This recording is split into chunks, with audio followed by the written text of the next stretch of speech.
Hello students, आप सभी का हमारे इस यूट्यूब चैनल में स्वागत है। स्टूडेंट्स, हम रिसर्च मेथोडोलॉजी का पेपर को सॉल्व करें तो क्वेश्चन नंबर 5 पे पहुंच चुके हैं। ये है discuss the impact factor of a journal as per journal citation report JCR and how it is calculated. ठीक है, तो सबसे पहले इम्पैक्ट फैक्टर क्या होता है। ठीक है, तो बेसिकली इम्पैक्ट फैक्टर जो है वो हमारे पास एक ऐसा फैक्टर होता है जो बताता है कि जर्नल के आर्टिकल को एवरेज कितनी बार साइट किया गया है। ठीक है, जर्नल्स के आर्टिकल को एवरेजन कितनी बार साइट किया गया है। ठीक है, तो ये बेसिकली पब्लिश होता है, कहाँ पे होता है हमारे पास, बाय जर्नल साइटेशन रिपोर्ट में होता है एंड बाय क्लेरिवेट से होता है। ठीक है, इम्पैक्ट फैक्टर क्या मेजर करता है।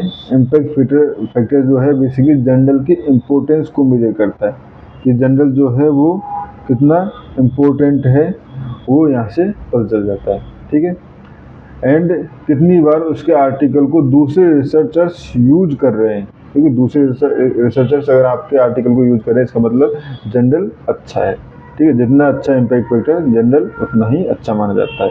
ठीक है, तो हाउ टू कैलकुलेट। ठीक है, सपोज हम किसी जर्नल का इम्पैक्ट फैक्टर 2024 में कैलकुलेट करना चाहते हैं। ठीक है, तो सिंपल सा फॉर्मूला है number of citation in 2024 to article publish in 2022 and 23, यानी लास्ट 2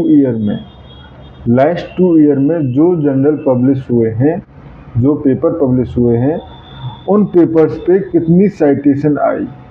ठीक है, उतनी पेपर पे कितनी साइटेशन आई, उनको डिवाइड करना होता है number of article publish in last 2 year.